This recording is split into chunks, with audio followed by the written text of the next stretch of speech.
দুনিয়াতে যাই কিছু করো না কেন, হাতে হাতের কাজ করো আর জবানটা মাওলার জিকিরে লাড়ো। জবানটা মাওলার জিকির থেকে গাফেল রাখিও না। এই জিকির করতে করতে দেখবা যখন তোমার কলবে মাওলার ইমানের নূর পয়দা হইয়া যাইবে, কলবের অন্ধকার দূর হইয়া যাইবে, দুনিয়ার পর্দা উঠিয়া যাইবে, তখন মাওলার কুদরত তুমি চোখে দেখতে পারবা। আমার মাওলা যে ডাকের জবাব দেয় সেই ডাকের জবাব তুমি নিজের কানে শুনতে পাবা।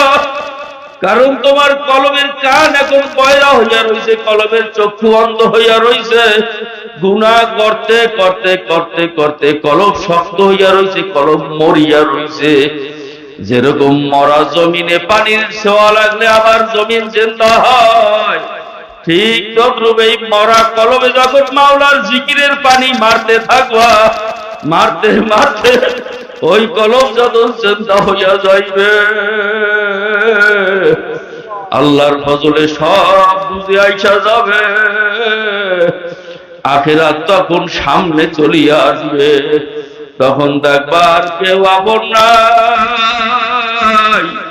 আমার আল্লাহ ছাড়া কেউ তখন আর তোমার কাছে আপন থাকবে না। এই জন্য আল্লাহ বলছে, ও আমার ইমানদারেরা, ওয়াল্লাযীনা আমানু আশাদ্দু হুব্বাল লিল্লাহ, যারা খাঁটি ইমানদার তারা আমাকে সবচেয়ে বেশি ভালোবাসে।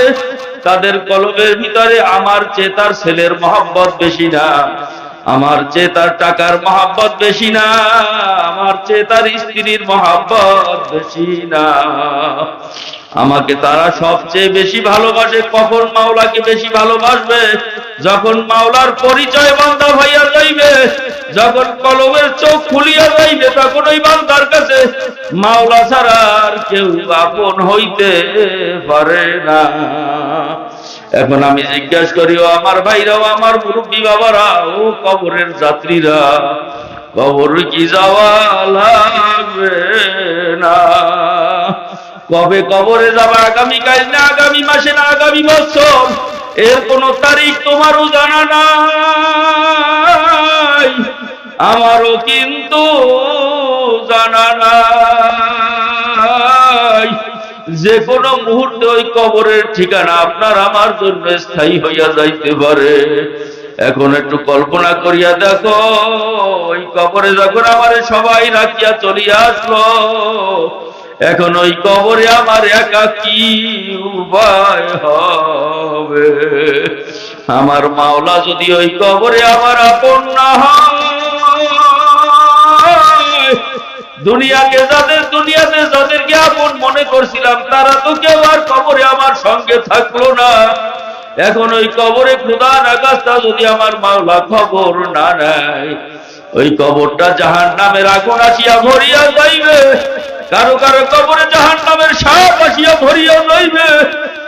নাফরমান যন্ত্রণায় চিল্লাইবে আর আল্লাহকে ডাকবে, আল্লাহ আল্লাহ আল্লাহ। আমার আল্লাহ বলবো, রে কপাল গোরা, দুনিয়াতে তুই যদি আমাকে একটা বার আমার জবানটা দিয়া খালি আল্লাহ বলি একটা ডাক দিতি, আমি ওয়াদা করছিলাম, উদুনি আস্তাজিব লাকুম, আমাকে ডাক দিতে তুই দেরি করবি, আমি মাওলা তোর ডাকের উত্তর দিয়া দেব। কিন্তু দুনিয়ায় বসে সময় পাও নাই, দুনিয়ার আনন্দ মূর্তি ভাই আমি মাওলারে ডাকার সময় তোর মেলে নাই। এখন এই কবরে 1-2 বছর না, হাজার হাজার বছর আমাকে ডাকতে থাকবি, ডাকতে থাকবি, একটা ডাকের উত্তর আর পাবি না। আমি আল্লাহ বড় দয়াবান, আমি আল্লাহ বড় মেহেরবান। আমি তো ঘোষণা করছিলাম, বান্দা দুনিয়ায় বসিয়া চিন্তা থাকা অবস্থায় তুই যত বড় কাট্টা গুনাহগার হও না কেন, যত বড় মদখোর হও না কেন, যত বড় জিনাকার, যত বড় বেনামাজি হও না কেন, দেহটাকে ভাইকে আমি আল্লাহকে একবার ডাক দে।